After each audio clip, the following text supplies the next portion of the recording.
Welcome to the Danbury Democrats. My name is John Gogliettino. I'm your host. This evening we're going to be talking about the Board of Education, and we got Joe DaSilva Jr. here, who's running for Board of Ed. Joe's a past chair of the Democratic Party, and we're going to get into other things about his background as we go.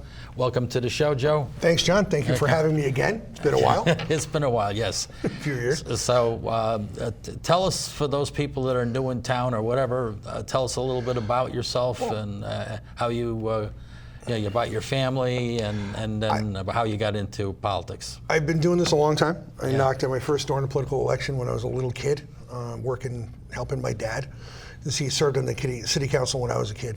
I grew up in Danbury. I'm a graduate of Danbury High School. I have a bachelor's and master's degree from Western Connecticut State University. I went to law school in Hamden at Quinnipiac, then college, now University School of Law. But I grew up in Danbury. My parents both grew up in Danbury. My father's mother was born on Keeler Street, or Railroad Avenue. But we're local. I love Danbury. It's my hometown. It is my home. There's really not a lot of question in my mind that I wasn't gonna stay here, try and be active in the community. So you're running because you want to give back to the community, and make the community a much better place. Yeah, I'm running. I'm involved in the community anyway. I'm on the board of directors at the Danbury War Memorial. I'm a member of Worcester Hose Volunteer Fire Company. I've obviously been involved in politics for a long time. Running for the Board of Education, it was the right time for me. It was the right time for the party. I have kids in the school, which is really my motivating factor. That's what made, I've obviously always been concerned with education. My parents were both teachers, so education's really important to me. It's really important that we offer our kids a great education. I got one in the Danbury schools. My kids are getting a great education. They have wonderful teachers and a wonderful school. They're at Park Avenue now. We love the school, we love the teachers, we love the families there, but it was time to give back a little bit and pay attention to education, because I think some of the focus in the city of Danbury has gone off. We've taken our eye off the ball in terms of education. Off of kids, the kids that are there. Yeah, absolutely. Right.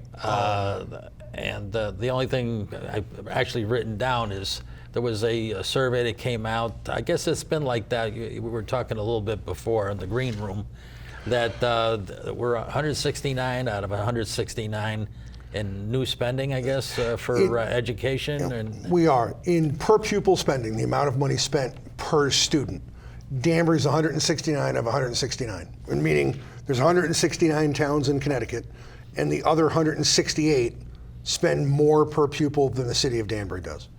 And that's not a new phenomenon. We've been 169th, dead last, every year since 2016. This is years in the making.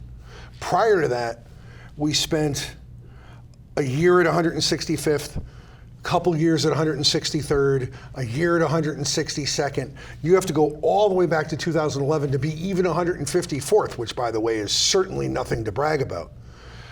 And personally, I find that appalling. We're not doing a service to our kids. We're not doing a service to our teachers. In fact, we're doing a disservice to all the taxpayers in Danbury, because certainly one of the things a business looks for when they're looking to locate in a city, when they're looking to grow jobs or do economic development or build into a community, is good schools, because that's what employees are concerned with. That's what employees look for when they're looking to buy a house in a community, is good schools. So it affects property values for everybody citywide, not just families with kids. I was just going to make that point, that property values are affected by the quality of the school. Without any question. Yeah. Because it affects not just people with kids, it affects people who want to have children. It affects people, good schools are something that people, if you're 25 and you're getting married and you're thinking about settling down and buying a house, or 30, even if you don't have kids, that's something you're going to be concerned with, is how good are the schools? Can my kids get a good education here? Are the schools good? Are they quality? Do they get a great education? Things like that. Do they have support and resources that kids need to get ahead and have that start on their later life and their career, and so they can build a family? And those are things that are important, and we've taken our eye off that ball. And the crime rate is affected in the long run, too. It may not happen if you do something for 2 years, but when you're doing it for 4 years, you're doing it for 6 years. As you were saying, it's been low since 2010 or something like that. Well, education funding has dropped precipitously under the current administration for its entire 18 years. The current mayor's been in office for 18 years. Education funding has cratered under his administration from day one. In 2001, when this administration took over, Danbury was 76th in education per pupil spending. That's dead in the middle of the pack. Now, it would be great if you're number one, but that can be hard to do in places where you have Cornwalls with very small number of students and Dariens and New Canaans with great affluence. But 76 is pretty good. It's not bad. It's acceptable. The problem, of course, is over 18 years, we've moved in one direction only, and it's been precipitous. From 76 to dead last, that's the legacy of Mark Boughton's administration when it comes to education. That's the legacy. The legacy is schools packed to the seams and per pupil spending going from 76 to dead last. And that's unfortunate, it's shameful, and it's impacting our ability to educate our students.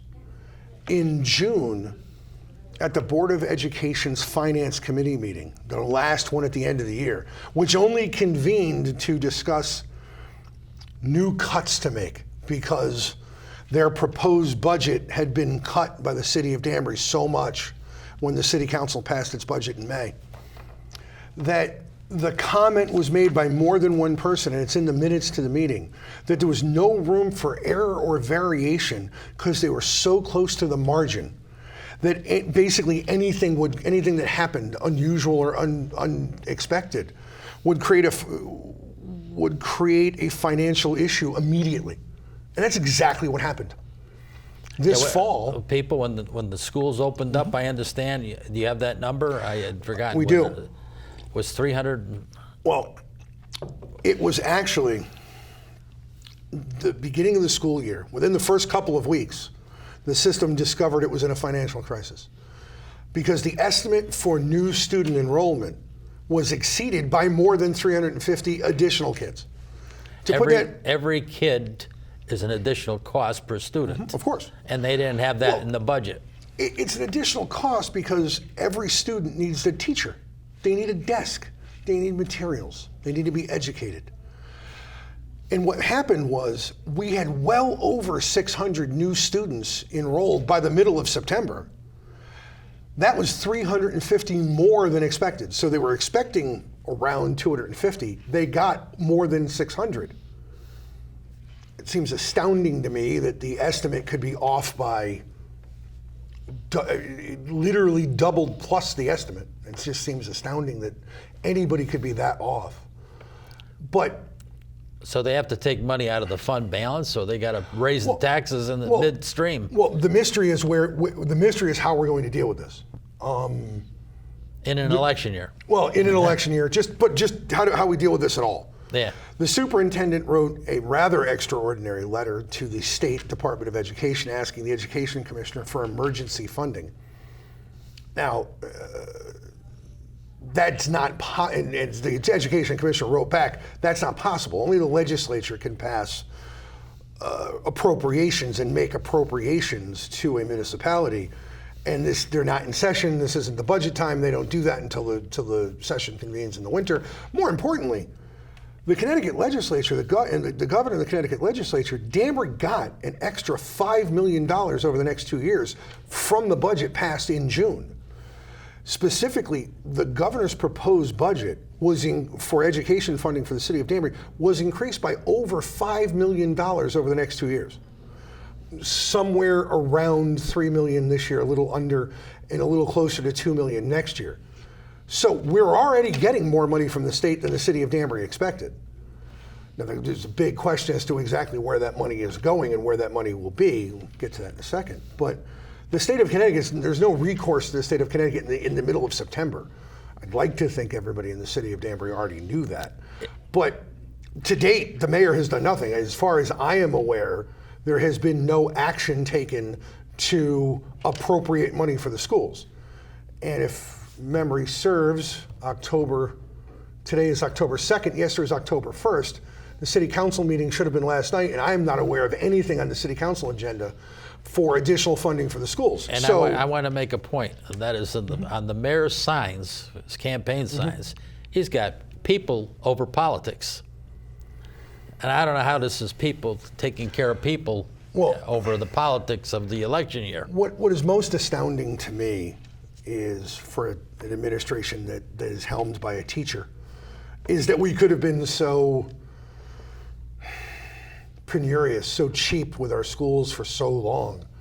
And this is obviously not a problem we're going to solve overnight, but it's a problem that we better change our focus, we better change our priorities, which is really the reason why I'm running for the Board of Education, because I think our priorities are all wrong. Both in the city, especially the city's priorities when it comes to education funding, and the budget, the Board of Education's budget was cut once again in the spring. Instead of giving the $7 million increase, which the board made clear was the bare minimum they needed to maintain the current level of services, the city of Danbury gave them a whopping $2 million. They cut it by more than 2/3. When Councilman Perkins proposed transferring an additional $1 million into education funding from the city's fund balance, the mayor's like, no, you can't do that. And his Republican members of the city council said, no, we can't do that because it'll affect our bond rating, which is obviously nonsense, because this summer, the city of Danbury proposed spending almost $1 million out of the fund balance to buy 2 blighted properties over by the airport. So obviously, buying property is better than educating kids. Yeah. Yeah, well, buying 2 blighted properties is better than educating kids or funding our schools properly. Now, here's the most astounding part. Had Councilman Perkins' resolution passed, his proposed amendment passed, we put the $1 million in. Much of the financial crisis identified by the superintendent the second week in school wouldn't have taken place or wouldn't have occurred, because the superintendent said we're $1.3 million short of what we need to educate all these students. They wouldn't have been $1.3 million short, they would have been $300,000 short. Don't get me wrong, $300,000 is a lot of money, but it's not a crisis in September the way $1.3 million is. And that's astounding. You can't have, if your school is in a financial crisis in the second week of school, you're doing something wrong, flat out. That cannot happen. And it's astounding that you got a former teacher. Correct. As the mayor. Correct. He's been there for 18 years and things have consistently gotten worse. Problematically, I think it's pretty clear that over the last 8 or 10 years, the mayor hasn't really wanted to be mayor, he's wanted to be governor. He has been woefully unsuccessful in that. He's run 3 times and lost all 3 times. But it's pretty clear that a lot of the decisions that were made locally were made with the expectation of he wouldn't be here when the chickens came home to roost. And unfortunately, they came home to roost. They were always going to come home to roost and affect myself and my kids and everybody who lived here, but they came home to roost on his watch. And you can see it in the roads that aren't paved. You can see it in the schools that are bursting at the seams. You can see it in the school budget where we don't have enough money literally for desks. Where Danbury High School has so many additional students, they have to add time in between classes so students can pass in the hallways. That's how crowded they are. That shouldn't happen. There's no reason for that. Part of it is we've done no planning over the last several years to how to deal with rising enrollment. Right. Danbury is a great city. It's a great city to live in. It's a great city to raise a family here. That's why my wife and I stayed when we had kids. And that's why a lot of people move here. And unlike many schools in Connecticut, our enrollment has risen over the last 10 years, where a lot of cities and towns in the state, it dropped. Right. The problem is we have to manage for that, and we haven't. Much like the city of Danbury hasn't managed for growth at all. Hundreds of units. It's not like we don't have economic activity. We've got lots of economic activity going here. So you have to pay the bill of the schools still growing. Right. As opposed to places that are dead. They're dead because there's no activity. Right. Well, in economic, there's not all economic activity is the same. Yeah. The construction of, for example, high-density housing on the west side of Danbury, where hundreds of units have been built over the last 18 years, is not without ramification. Right. Now, that's not to say that the development was bad, necessarily, but it needed to be part of a plan, and it hasn't been. And if you don't believe that there's no plan, try and drive down Mill Plain Road at 5 o'clock Friday afternoon, in either direction. Or if you think Danbury's had a plan to deal with traffic congestion and roads, try and get down West Street at 5 o'clock on Friday afternoon. It's impossible. Congestion all over the place. I live on Washington Avenue. Cars are now using my road as a cut-through, going way too fast for the type of road it is, the residential neighborhood it is, because they can't get up West Worcester and they can't get down West Street, because that's how bad congestion is. Because we paid no attention to roads in the last 18 years. We paid no attention, frankly, not proper attention, to space in schools. For example, within the last 5-6 years, they've done additions at Park Avenue and Shelter Rock. Shelter Rock is already on their 3rd year of trailers as additional classroom space in the parking lot. We did an addition to a school that proved to be inadequate within 3 or 4 years of being opened. I don't know who came up with that plan, but please don't let them be in charge of the next plan, because that didn't work. The city of Danbury in the spring approached the school system and said, come up with an idea for a new middle school, assume there's no land to buy and no land to obtain, and no land owned. That was a weird proposal. Yeah, it was a great idea they came up with too. They came up with the potential of a middle school on the middle and intermediate fields, the front 2 fields in front of the King Street School campus. Now, I went to King Street School. I'm very familiar with that property. I spent the last 4 years coaching my son's t-ball team that plays on those 2 fields at King Street School. So wipe out the physical education. Well, yes, you deprive the elementary school kids of 2 of the fields. The bigger problem, though, is this. The campus is nowhere near big enough for a middle school, number one. An additional building, number one. Number 2, there's no parking as there is now for staff and teachers and everything else, much less adding another school with 600 or 700 kids in it. Followed by you'd be putting 3 schools on 3 physical school buildings on a very small campus, completely changing the nature of the use of the property, changing the nature of the neighborhood. 2 of the guys I coached t-ball with, both were going to the Board of Ed meeting in the spring to express their dismay. A friend of mine I went to high school with, and actually elementary school at King Street School with, I remember reading the minutes, went and testified and spoke in front of the Board of Education saying this is insane. And it is insane. Rest assured, if I'm on the Board of Education, that's 1 no vote for that proposal. Yeah. But that doesn't change the fact that we do need to study and figure out what we're going to do about space. I like Chris Sotero's proposal. He wants to form a committee of people with an interest in this. Parents, teachers, school administrators, city leaders, to look into what do we need to do to address school space. People that are actually connected as opposed to the disconnected people. Yes, yeah. And people with an interest in it, and to come up with a plan, because we need a plan. That's part of it. We can't just snap our fingers and build an elementary school, snap our fingers and build a junior high school, or build a high school. Those cost an extraordinary amount of money. That's not something you can do overnight. It takes planning, it takes preparation. It takes years. We have to work, it doesn't have to, but it often does. We need to work with the state of Connecticut to work with them on reimbursement for our schools. We have a great legislative delegation.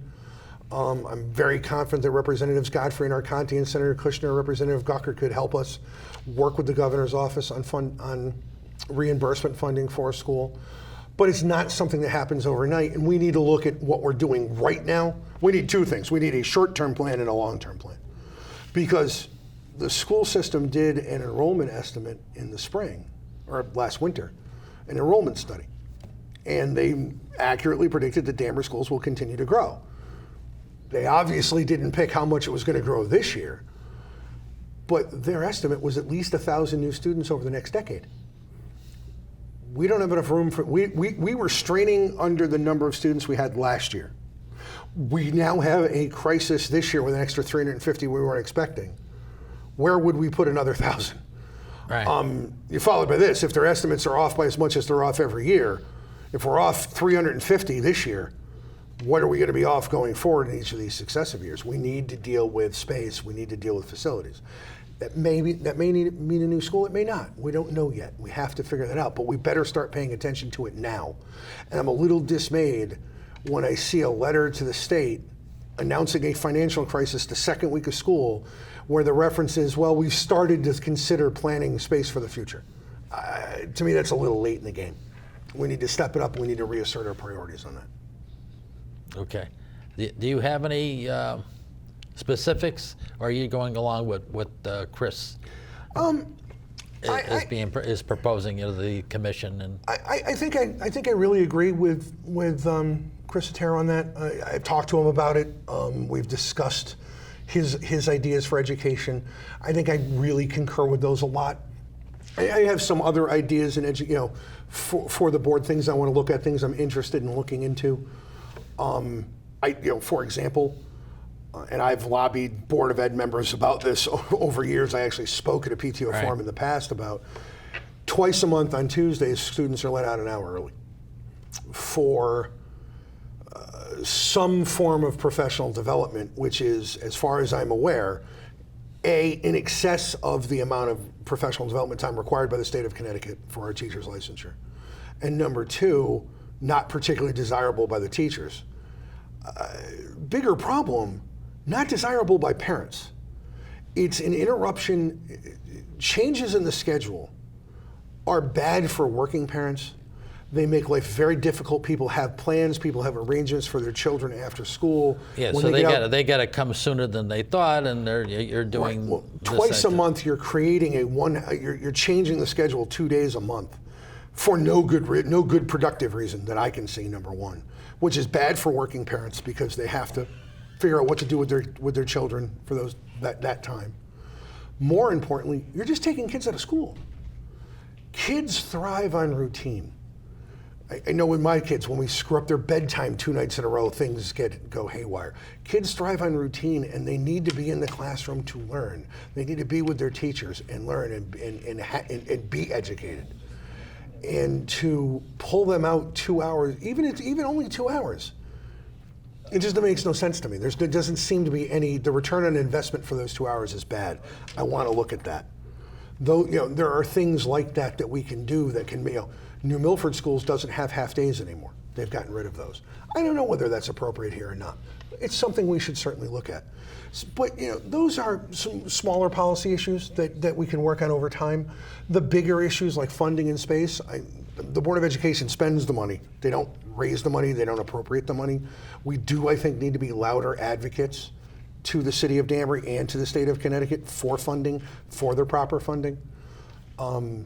Richard Ginelli is a member of the Board of Education, and he basically closed that Finance Committee meeting in June that I was talking about, saying we can't keep coming back here to cut. We're eroding our financial stability.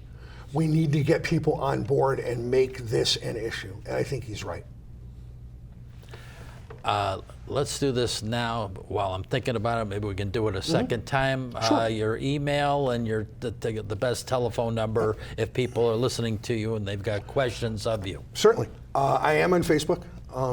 Okay. Joe DaSilva for the Board of Ed. But I have an email address, Joe for Danbury, Joe the number 4 for Danbury at Gmail. I have a phone number, 203-794-4689. And if I don't pick that up, I get a voicemail. It forwards voicemails to me by text message and by voicemail. So, and obviously, if anybody has any comments, thoughts, concerns, questions, I welcome them. Okay. And can you repeat it one more time 203 for the people that don't have a pencil or pen here? 203-794-4689. And the email is joefordanbury@gmail. That's pretty easy. Now, could you tell about if somebody's wants to come to a board education meeting? There is a board education meeting there's two a month. 2 a month. 2 a month, Wednesday nights. Wednesday nights. Yep. And we just had one last Wednesday. There was a board meeting, so I think there's no board meeting this week. I think the next one. And is there a public speaking part? There is a public speaking part at the beginning of the meeting. Obviously, it's somewhat limited. But there is public speaking at the beginning of the meeting. I've always been entertained by the board when I've gone to speak at the meeting. They've always indulged me and allowed me to talk, and they're very respectful to it. I think it is important that the public speak at public meetings, whether it's the Board of Education or the City Council meeting. Go and have your voice heard. That's the only way elected officials hear. Not the only way, but that is an important way elected officials can hear from their constituents, from the public, is at a public meeting where they're there for the meeting. Come and speak. Now, you've been knocking on doors. Yes, we have. What are you hearing from people out there, voters out there, when you're knocking on the doors? What are they saying about education? Because you say you're the Board of Education candidate, so you're obviously going to, the gear is going to switch to that, and not the roads, which they say a lot about the roads. Well, people are engaged. They're interested. We've met a lot of people. We've been walking every Saturday and Sunday and during the week since, I've been doing it since July. Chris Sotero's been doing it since April, which is somewhat astounding. That just doesn't usually happen that way. But we've been doing it since July. We did it all through August and all through September. We were out Saturday and Sunday this week. People are engaged. People are interested. Obviously, I introduced myself and indicate that I'm running for the Board of Education. I also mentioned that I'm helping Chris Sotero with his campaign, because I am. I think that's very important, because I don't think 18 years is, ample demonstration that very little about what's wrong with our education funding and priorities in Danbury is going to change under Mayor Boughton. So I do think we need to change at the top. But people are talking, education is important. When you talk to people with kids in the schools, they're concerned with how crowded they are. They are concerned with funding. They're concerned, obviously, with resources. It depends where you are. It depends on the school. Most people are pleased with their school, pleased with their teacher, pleased with their education, which is a wonderful compliment for our teachers in our system, because they are great. But people are concerned. People agree that some of those things need to change. Regardless of whether you're running for the Board of Education, you hear an awful lot about roads. We hear about that all the time. We do hear about development. We do hear about overdevelopment, because overdevelopment impacts your schools. Kids are coming. We are generating more children from the condominium style and apartment style development than we did once before. I just we got like 20 seconds left, so I just wanted to say, on the mayor's signs, campaign signs, he's got people over politics. On education, he's certainly not doing that. I'll leave it up to the voters, but I would agree. I want to thank you for coming on the show. Thank you. I want to thank the viewers for tuning in to the Danbury Dems. See you next week, same time, same station.